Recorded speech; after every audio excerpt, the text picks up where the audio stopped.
the only person not here right now is C.J. Fleming. He got caught. I think he's in Virginia in an airport. So I was real proud of the team. On a report day, they all got here on time despite all the conditions, and we really went out and had a good practice. They were upbeat and energized and decent execution, and it was cold. It was about, I don't know what it feels like, you know, that on the Weather Channel, 25 feels like 17 or something. Is that the new wind chill factor? Is that what that is? When did they change the terminology? It just sounds better. Felt like negative 17. But it was good. It was spirited, and so we're on to the next day. You had Jansen report, though, and that he's been missing. So to see him back, yeah, that situation with him, how's that? It looks a lot different in the back end, especially when you're throwing passes on the sideline. He shows up quicker. So it was good to have him back, and he was in good spirits. And, you know, he's just one of those athletes that doesn't miss a lot when he's gone. So his biggest catch-up's just going to be schematic. Physically, he looked okay? Yeah, he looked good. Looked the same. So. Obviously, this has been a very serious issue for him going back home. How concerned are you about him being distracted this week? Because I'm sure it's not completely resolved. Yeah, I mean, it's a concern. Anytime you have issues that can affect you and affect your focus, affect what you're thinking about, it's always a concern. So the best thing we can do is try to make him feel a little bit like this is his refuge from all that. This is his other family, and there's a lot of people here that love him.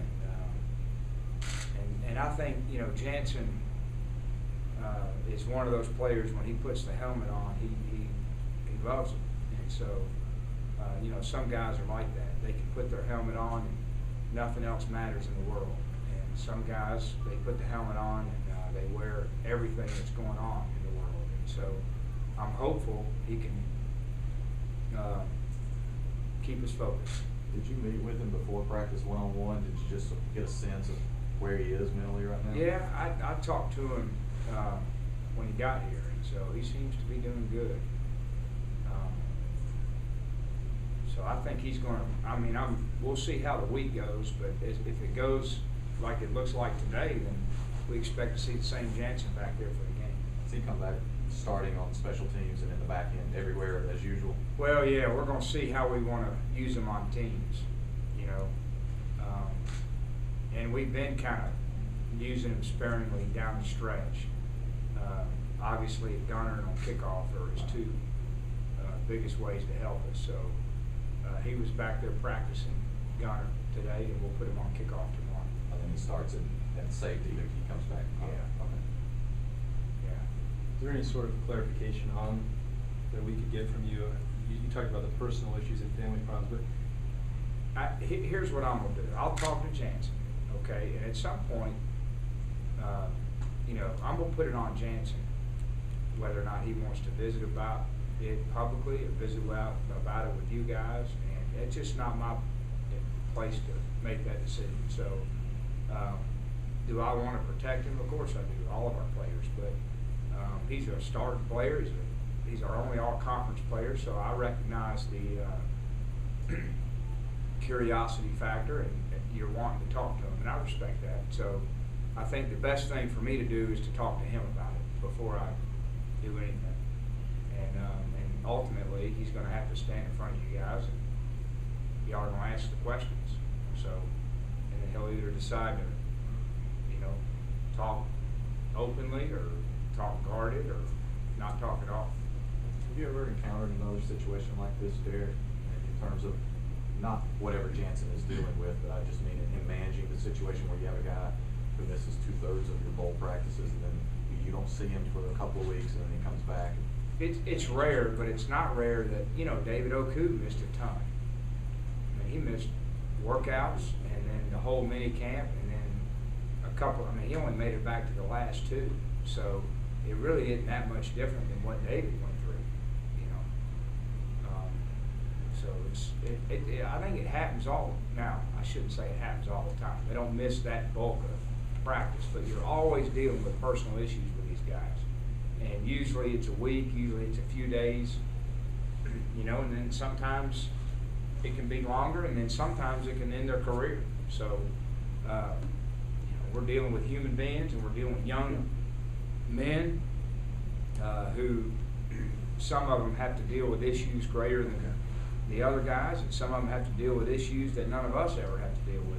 And you know, I mean, look, we got guys on the team that got more issues than anywhere I've ever been. We really do, and I respect them for it. You know, and I try to get to know them and understand them. We got guys whose parents are struggling, in jail, or need money, and they got kids of their own, and they got brothers who maybe their mom's not available to raise them, and they're over there, you know, just trying to survive. And I mean, it's unbelievable, some of the issues.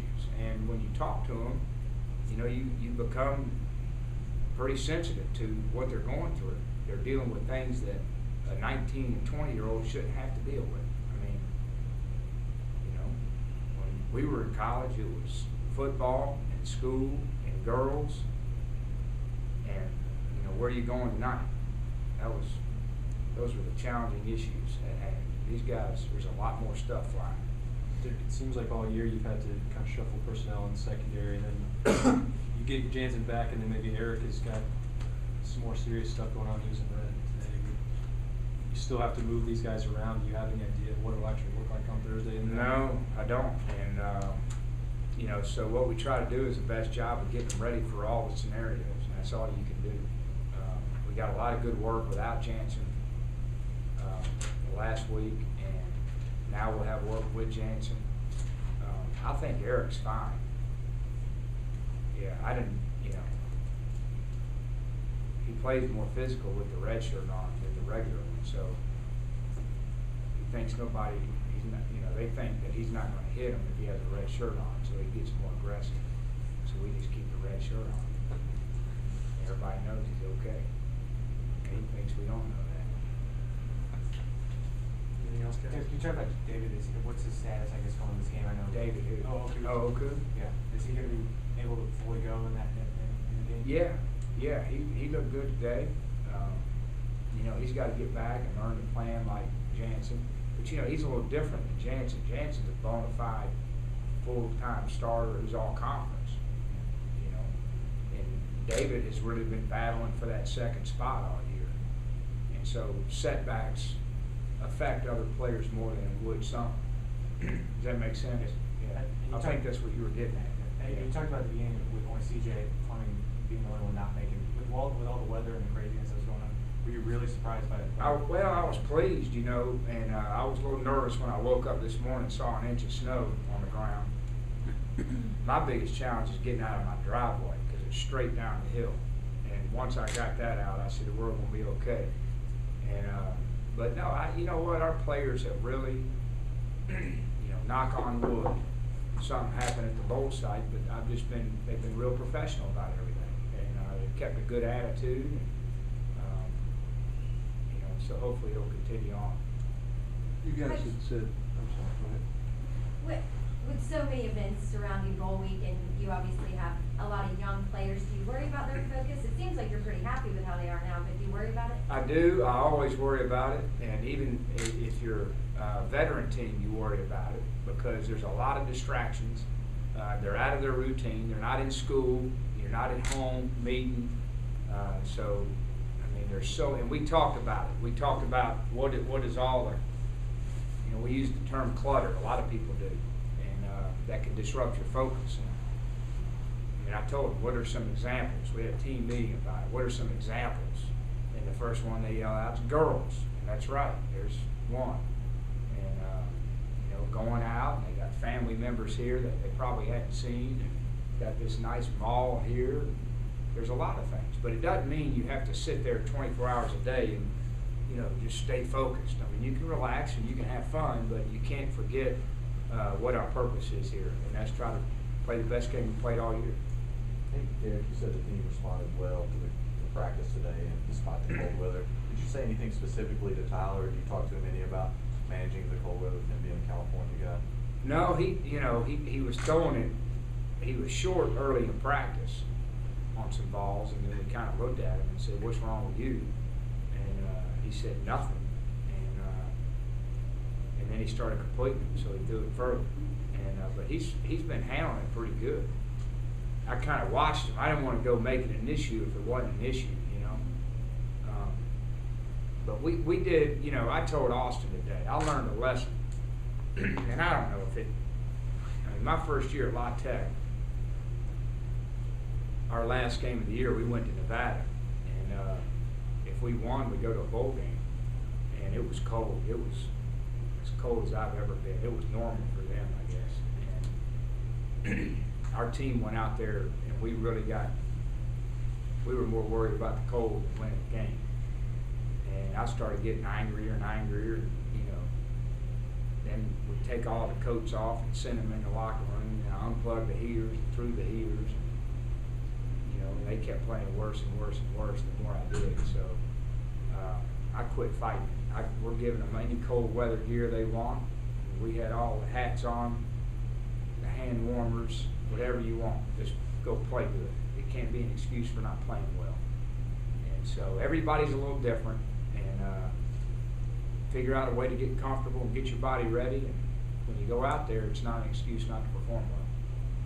You had said earlier this month that you weren't losing any sleep over your coaching staff, but you were losing sleep over North Carolina. What specifically about them concerns you? Well, a lot of things. And I didn't say that meaning I don't care if my coaches leave. I didn't do a good job of communicating that to y'all, and that was my fault because I don't want him to leave. North Carolina is as talented a defense that we've seen, especially in the front seven.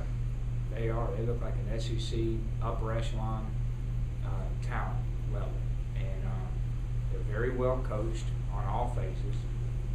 They're very complex offensively, schematically. And they have an excellent quarterback. And when you play a team that's got a defensive line that looks the way they look and a quarterback that plays the way they look, I always say that's the two most important positions on the field. And they got good at all those. So a lot to be worried about. Eric, it seems like all season you've never really been settled at punt returner. You've had several practices to maybe get that in order. Do you see anybody maybe emerging at that position feel any more comfortable? Well, Anthony's going to return the punts this week, you know, but I wouldn't say we're settled. You know, we got to just try to figure out. We got to get through one more game without turning it over back there. And I'd be lying to you if I said I wasn't worried about it. I am. Is Chad good to go with the hand catching snaps? Yeah. Chad Holding the whole nine catching yards? punts, catching snaps. So we'll see how this week goes, but it looks more like Chad will punt, Michael kick off. Mike hits a kickoff's pretty good. All right? Okay, thank you guys.